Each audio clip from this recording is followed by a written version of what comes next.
Good evening and welcome to MetroFocus. I'm Rafael P. Roman.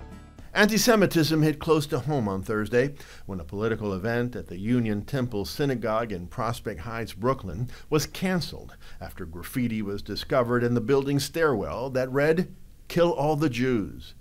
The incident happened less than a week after 11 people were shot and killed while worshiping at the Tree of Life Synagogue in Pittsburgh. Robert Bowers, the suspect accused of the shooting, pled not guilty on federal charges that could land him on death row. A federal grand jury issued a 44-count indictment charging Bowers with murder, hate crimes, obstructing the practice of religion, and other crimes. Prosecutors are pressing for the death penalty against Bowers, who, authorities say, expressed hatred of Jews both during and after the attack. And joining us now to break it all down for us is MetroFocus co-host and former prosecutor, Jack Ford. Jack, it's always good to have you in that seat. Always good to chat with you. So, Jack, first of all, why is this a federal case and not a state case? It's a good question. It could be a Pennsylvania state court case. It could be a murder case in Pennsylvania with all of the counts there. The reason why now strategically the prosecutors have decided to make it a federal case is that Pennsylvania right now is operating with a moratorium on death penalty cases.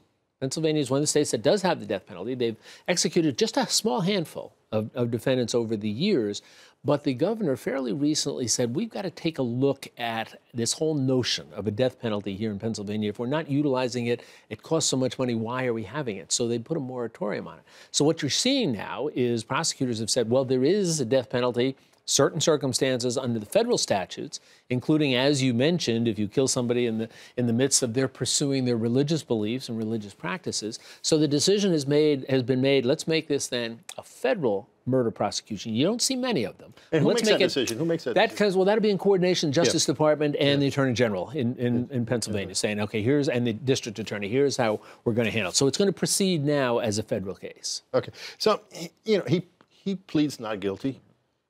But he was caught after a firefight with cops. Right. As I said in the introduction, I mean, he kept screaming, the Jews must die while he was attacking. And then afterwards, how does he plead not guilty? Yeah, the reason for that is this is just a first procedural step. It's not of any substance. He just has gotten lawyers. They don't have all the details yet. And this is basically an arraignment. And the purpose of this is to get somebody very quickly in court and say, you've been indicted. Here are the charges against you. You have to be notified against them, and we're going to enter, even if you don't as a defendant enter a plea, sometimes defendants won't say anything. Usually the court or their lawyers will enter a plea of guilty for them anyway. So it's merely just the first step in what's probably going to be a long and fairly complicated process. So what possible defense could he have? Well, as you mentioned, all right, caught in a firefight, clearly there with weapons, there's going to be, I think, very little difficulty for a prosecutor to prove that he was the gunman here. So then the question becomes, if you're his defense attorney, well, how can I defend this? Especially if I'm looking at the possibility of a death penalty here. And I suspect the answer would be you're going to have to focus on his mental state, his mental condition. And that brings you to what's usually referred to as an insanity defense. I think what people don't realize is it's a very complicated process. It's not enough to just simply say, as a defense attorney, my client suffers from a mental illness. A lot of people will say anybody who could take somebody else's life. Of course, it's crazy. Especially 11 people in a situation must have some sort of mental illness. But for an insanity defense in the criminal process to be successful, you have to prove much more than that. So it's not just mental illness or disease. That's your springboard. That's your starting point. It's that mental illness or disease prevents the person from understanding the nature and consequences of what they're doing. That basically means you have no idea what's going on. You're holding a banana, all right? You're holding a gun, you think it's a banana. You don't know what's taking place in your mind. You take somebody else's life. That's one problem. The other prong is, even if you do understand what you're doing, you don't understand it's wrong. We've seen some of the instances where parents have taken the lives of their own children. They knew they were killing their children, but they believed that God told them to do so. We've seen those cases. So that's a second prong where you're arguing, okay, the defendant knew what they were doing, knew what they were doing, but didn't believe it was wrong for whatever the circumstances might be. Well, how does the lawyer go around proving any of that? Yeah, it's always hard. Most people don't realize, you hear talk about an insanity defense being used. Rarely are they successful. And I think one of the reasons is that the nomenclature in the court system. Most jurisdictions require a jury or a judge to say, not guilty by reason of insanity. Now, that's counterintuitive because you have to admit that the defendant did it to start with in order to introduce an insanity defense. So I've always believed, and I've tried a number of these cases, defended a number of death penalty cases, I always believed that the notion of asking jurors to say not guilty when clearly the defendant committed the act is hard. So if this becomes an insanity defense, what his lawyers are going to have to do is somehow get into his mind, look at what he's done in the past, look at what he did afterwards. You mentioned something that I'm sure they would rely on. That's after the shooting is done in the hospital, he's still ranting and raving about killing against the Jews. doctors who were trying to save. Yes, they're trying to save his life. So if I'm a defense attorney, I would enlist the aid of a psychiatrist and say, what does that tell you about him? Was he in the midst of a psychotic episode where he just didn't realize what he was doing? They're hard cases to win from a defense perspective because of that notion that it's not just a mental disease or illness, it's that plus so much more. Is there anything else his lawyers can do besides an insanity plea? Well, it's hard because, as you said, there's no real doubt that he was the shooter. Now, what you might see them do is go in and say, early stages, how about this? Let's agree, we'll plead guilty to everything, take the death penalty off the table. And you might have, we've seen instances where the families of victims have said, we don't want the person to be subjected to the death penalty. Our loved one who was killed would not have wanted that. That happened in Charleston? Exactly. Yeah. So if I'm the defense attorney for him here, I'm trying to find out, well, how are the victims looking at this? And saying my first chore is to try to keep him from being executed. So I might go in and say, here's what we'll do. We'll save everybody.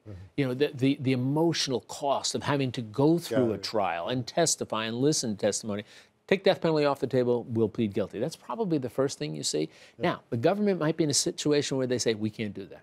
Not in this case. Right. Not this high profile, and they may multiple murders. We cannot take that off the table. So you know what? We're going to come after you, and you take your shot, and we'll take ours. President Trump wasted no time to call for the death penalty for this individual, and he said that if the death penalty were more widely used, that incidences like this would happen less. From your experience, is that the case? Is it? What research has told us, and again, I defended the first death penalty case in the Northeast. This was back in the 1980s. It was in New Jersey.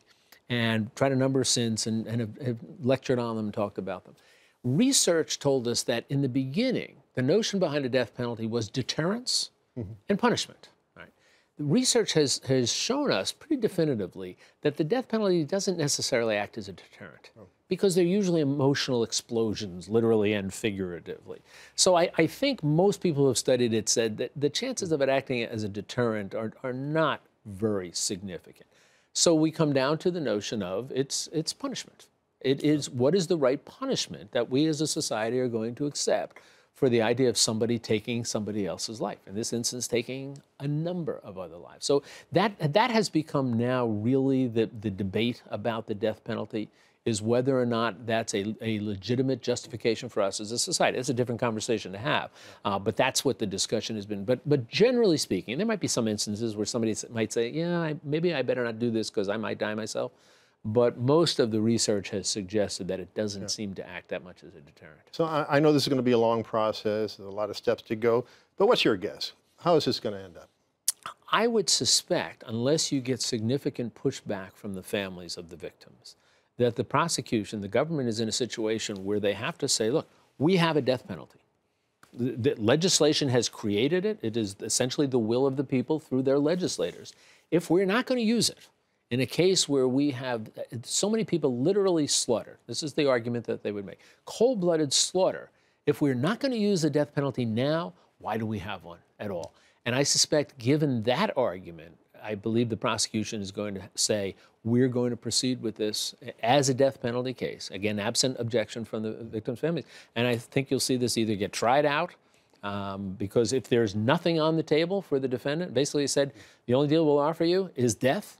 Well, at that point in time, as a defense attorney, you say, well, we got nothing to lose. Let's try the case and see what happens. All right, Joe. Thanks so much. All right, Ralph.